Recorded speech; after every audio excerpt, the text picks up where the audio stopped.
നമസ്കാരം. വളരെ ശാന്തസുന്ദരമായി ചിരിച്ച് കൈകൊടുത്തുകൊണ്ട് തുടങ്ങിയ കൂടിക്കാഴ്ച പൊടുന്നനെ അലങ്കോലമാകുകയായിരുന്നു.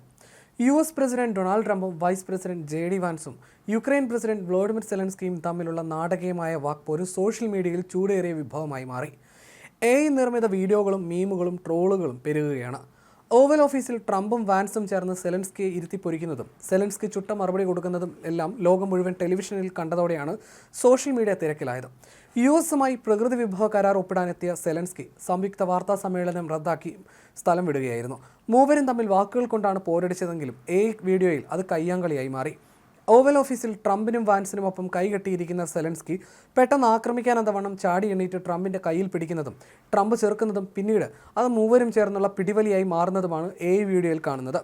എക്സിൽ വീഡിയോ വൈറലാണ്. ട്രംപും സെലൻസ്കിയും തമ്മിൽ ബോക്സിംഗ് നടത്തുന്ന മറ്റൊരു വീഡിയോയും പ്രചരിക്കുന്നുണ്ട്.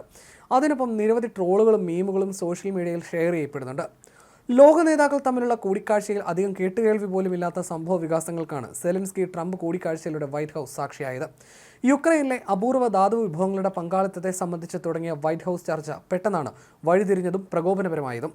സെലൻസ്കിയിൽ നിന്നുണ്ടാകുന്നത് മര്യാദയില്ലാത്ത പെരുമാറ്റമാണെന്നും മൂന്നാം ലോക മഹായുദ്ധത്തിനായി ചൂതാട്ടം നടത്തുകയാണ് യുക്രൈൻ പ്രസിഡന്റ് എന്നുമായിരുന്നു ട്രംപിന്റെ ആരോപണം.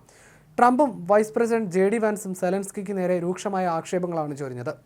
അമേരിക്ക ചെയ്തു തന്നിട്ടുള്ള ഉപകാരങ്ങൾക്ക് എപ്പോഴെങ്കിലും സെലൻസ്കി നന്ദി പറഞ്ഞിട്ടുണ്ടോ എന്നായിരുന്നു ട്രംപിന്റെ കുറ്റപ്പെടുത്തൽ. അപ്പോഴും റഷ്യൻ പ്രസിഡന്റ് വ്ളാഡിമിർ പുടിനുമായി വിട്ടുവീഴ്ചയ്ക്കില്ലെന്ന ഉറച്ച നിലപാടിൽ തന്നെയായിരുന്നു സെലൻസ്കി.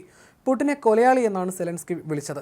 റഷ്യൻ അധിനിവേശം മൂലം തങ്ങൾക്കുണ്ടായ നാശനഷ്ടം എത്രത്തോളം ഉണ്ടെന്ന് കാണണമെങ്കിൽ യുക്രൈനിലേക്ക് വരാൻ സെലൻസ്കി JD വാൻസിനോട് പറഞ്ഞു. പിന്നാലെ വാക്കുതർക്കം കൂടുതൽ രൂക്ഷമായി. പബ്ലിസിറ്റി ടൂറുകൾ നടത്തുകയാണ് സെലൻസ്കി ചെയ്യുന്നതെന്നായിരുന്നു വാൻസിന്റെ പരിഹാസം.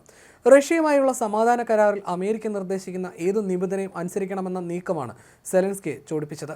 റഷ്യയുമായുള്ള യുദ്ധത്തിൽ അമേരിക്ക നൽകിയ പിന്തുണയ്ക്ക് നന്ദി വേണമെന്ന് ട്രംപ് സെലൻസ്കിയോട് രൂക്ഷമായി പറഞ്ഞു. സെലൻസ്കി മൂന്നാം ലോക മഹായുദ്ധത്തിന് ശ്രമിക്കുകയാണോ എന്ന് ട്രംപ് ചോദിച്ചു. പുടിനുമായി വിട്ടുവീഴ്ച പാടില്ലെന്നും അമേരിക്ക ബാധ്യത നിറവേറ്റാൻ തയ്യാറാകണമെന്നും സെലൻസ്കി തിരിച്ചടിച്ചു. ഇങ്ങനെ ഇരുവരും തമ്മിൽ രൂക്ഷമായ വാഗ്വാദമാണ് ഉണ്ടായത്. വേണ്ടി വന്നാൽ യുക്രൈനെ കൈ ഒഴിയുമെന്നും ട്രംപും വൈസ് പ്രസിഡന്റ് വാൻസും മുന്നറിയിപ്പ് നൽകി. തർക്കത്തിന് പിന്നാലെ സെലൻസ്കി വൈറ്റ് ഹൗസിൽ നിന്ന് ഇറങ്ങിപ്പോയി. ട്രംപ് ഏറെ താല്പര്യപ്പെട്ട യുക്രൈനിലെ ധാതു സമ്പത്ത് കൈമാറൽ കരാറിൽ ഒപ്പിടാതെയാണ് സെലൻസ്കി മടങ്ങിയത്. സമാധാനത്തിന് തയ്യാറാകണമെങ്കിൽ സെലൻസ്കിക്ക് തിരിച്ചു വരാമെന്നും ട്രംപ് പിന്നീട് പ്രതികരിച്ചു.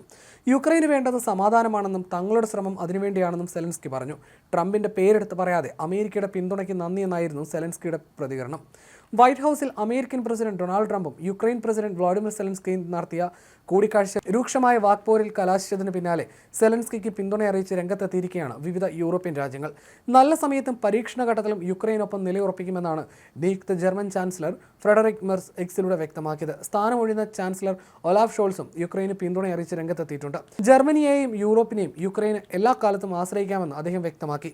ഫ്രഞ്ച് പ്രസിഡന്റ് ഇമ്മാനുവൽ മാക്രോണും യുക്രൈനെ പിന്തുണച്ച് രംഗത്തെത്തിയിട്ടുണ്ട്. ഒരേയൊരു ആക്രമണകാരിയേ ഉള്ളൂ, അത് റഷ്യയാണ്. ആക്രമിക്കപ്പെടുന്ന ഒരു ജനതയുള്ളൂ, അത് യുക്രൈൻ ആണെന്നും അദ്ദേഹം മാധ്യമങ്ങളോട് പ്രതികരിച്ചു.